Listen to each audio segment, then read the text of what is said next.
কোনটা হবে তাজির, কোনটা হবে হুদুদ, কোনটা নির্ধারিত দণ্ডবিধি আর কোনটার মধ্যে বিচারপতির কোনো ক্ষমতা আছে, এই আজ পর্যন্ত তার সঠিক সিদ্ধান্ত কোনো বিচারপতি দিতে পারবে না।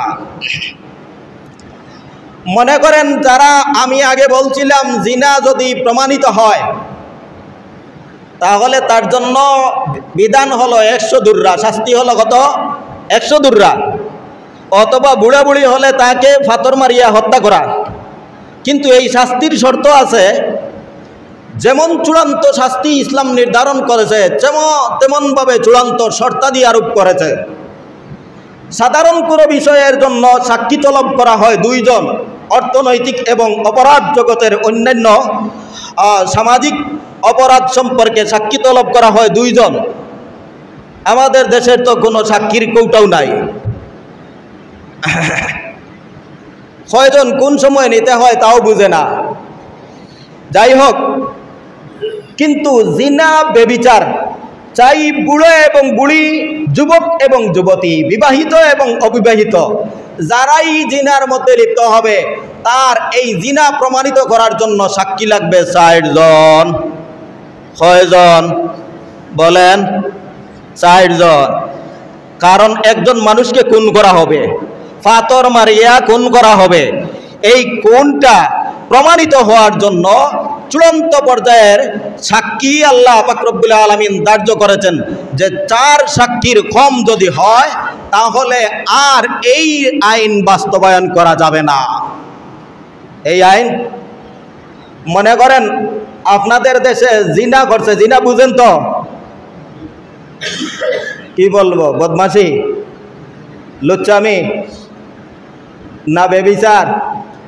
আপনাদের ভাষা তো আরো একটু যে অসামাজিক কার্যকলাপ। চূড়ান্ত পর্যায়ের ইন্টারন্যাশনাল আইন রে রাষ্ট্রের কোনো বিধানের অন্তর্ভুক্ত না করিয়া সামাজিক আর অসামাজিক হইয়া দেউ খেলা নেই শুরু হয়েছে। যাই হোক, সাক্ষী 60 জন। এখন ঘটনাক্রমে এমন কোন নারী পুরুষ আছে যারা এই 60 জন সাক্ষীর সামনে জিনা করবে? না, আমার কথা বুঝেন নাই? না, 60 জন সাক্ষী পাওয়া যাবে সর্বমহলে, সর্বাবস্থায়। হ্যাঁ, আত্মস্বীকৃতির ব্যাপার ভিন্ন। ঢাকা ভার্সিটির চূড়ান্ত পর্যায়ের বদমাশ যেগুলা, তাদের কথা ভিন্ন। তারা নিজেই স্বীকৃতি দেয় যে আমি 100 মেয়েকে বুক করেছি। নাউজুবিল্লাহ বলেন, আমি সেই দিকে যাব না। আত্মস্বীকৃতির কথা ভিন্ন। তাছাড়া প্রমাণিত করতে হলে 60 জন সাক্ষীর প্রয়োজন। এখন আপনি সাক্ষী পাইছেন 2 জন আর 2 জন নাই, অথবা সাক্ষী পাইছেন 3 জন, 1 জন নাই। এটাকে আপনি কি করবেন? ইসলামী আদালত অনুযায়ী তাকে যে ফাতর মারিয়া হত্যা করবেন, এই সুযোগটা আপনার সাক্ষী বাস্তবায়ন হয় নাই, যার কারণে আইন বাস্তবায়ন করা যায় নাই। এখানের মধ্যে আপনি কি করবেন? এই ক্ষমতা ইসলামী শরীয়ত, কোরআন এবং হাদিস ওই বিচারকের হাতে দিয়েছে যে তাজিরান, দেশের শান্তি শৃঙ্খলা, অপরাধ অন্যায় অবিচার দূরীকরণের জন্য যে পরিমাণ শাস্তি উপযুক্ত হয় সেই শাস্তি দিয়া ওই বিচারকে নিজ ইচ্ছায় শাস্তি দিতে পারবেন, তাতে শরীয়তের কোনো বিপত্তি নাই। আমার কথা মনে হয় আপনাদের বুঝে আসছে না? মনে করেন আপনার মাল চুরি হয়েছে, সাক্ষী 1 জন, তখন কি করা যায়? সাক্ষী মাত্র 1 জন, তার হাত কাটবেন মেয়ে। একটা মানুষের হাত কাটা মানে একটা মানুষের অঙ্গ ধ্বংস করা, মানুষের পরিপূর্ণ জীবন ধ্বংস করা। আপনার সাক্ষী মাত্র 1 জন। তাহলে ইসলামী আদালতের বিচারপতিকে আল্লাহ পাক রব্বুল আলামিন অধিকার দিয়েছেন যে ওই বিচারপতি তাকে আর্থিক জরিমানা করবেন অথবা তাকে জেল জুলুম দিবেন, দিয়া যেইভাবে হোক এই ধরনের চুরির অপরাধ থেকে মানুষকে যাতে দমন করা যায় এমন শাস্তি দেওয়ার অধিকার ওই বিচারকের রয়েছে। এটাকে ইসলামী শরীয়তের ভাষায় কি বলা হয় বলেন? তাজিরাত। কি বলা হয়?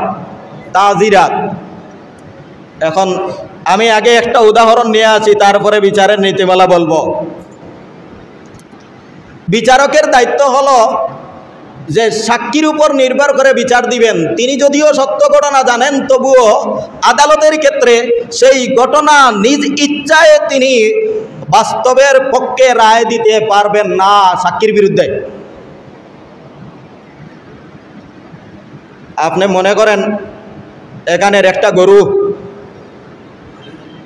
সাক্ষী দুইজন, চুরি করিয়া নিছে এক লম্পটে, আদালতে বিচার যে এটা চুরির গরু। এ এলাকা থেকে দুইটা বড় বড় মাতব্বর ধরছে, ধরিয়া কিছু না কিছু টেকা দিয়া আর এই দুই মাতব্বর নিয়ে সাক্ষী দেওয়া হয়েছে গরুটা আমার। গরুটা কার? মাতব্বর গোষ্ঠীও সাক্ষী দিছে গরু চুরর। কার? গরু চুরর। এখন কাজী এবং বিচারপতি যিনি, তিনি এর মধ্যে কোনো পরিবর্তন করতে পারবেন না, বরং মিথ্যা সাক্ষীর মাধ্যমেও যদি সাক্ষী দিয়া বাস্তবায়ন করে নিতে পারে তাহলে রায় দিয়া দিবেন গরু গরু চুরর। গরু কার? গরু বলেন গরু চুরর। কে রায় দিছে? আদালতে। আদালতের এইখানের মধ্যে বেশকম করার কোনো অধিকার নাই। এই কারণে রাসূল করিম সাল্লাল্লাহু আলাইহি ওয়াসাল্লাম বলেন, নাহনু নাহকুমু বিজ-জাওয়াহিরি ওয়াল্লাহু মুতাওয়াল্লিস সারাইর। আমরা হলাম বাহ্যিক ইসলামী শরীয়তের নিয়ম মোতাবেক দলিলের উপর ভিত্তি করে আমরা রায় দিব, কিন্তু আভ্যন্তরীণ ব্যাপারটা আল্লাহ পাক রব্বুল আলামিন তা দেখেন, তার বিচার হাসরের দিন করবেন।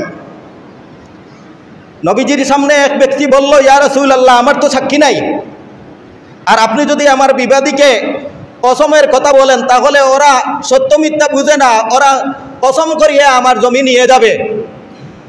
নবীজি বললেন, তোমার যখন সাক্ষী নাই, সে যদি কসম করে তাহলে তাকে দিয়ে দেওয়া হবে।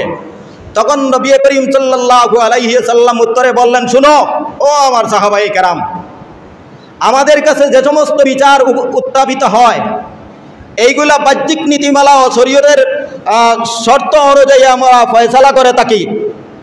এরপরে যদি কোনো ব্যক্তি অন্যায়ভাবে কারও কোনো কিছু দখল করে থাকে এবং বুক করে থাকে, তাহলে মনে রাখবেন আমার সিদ্ধান্ত দেওয়ার পরেও জাহান্নামের আগুন নিয়ে গেল। নাউজুবিল্লাহ বলেন। কি নিল? জাহান্নামের আগুন নিয়ে গেল। আমি আর একটা সুন্দর উদাহরণ আপনাদের সামনে নিয়ে আসি।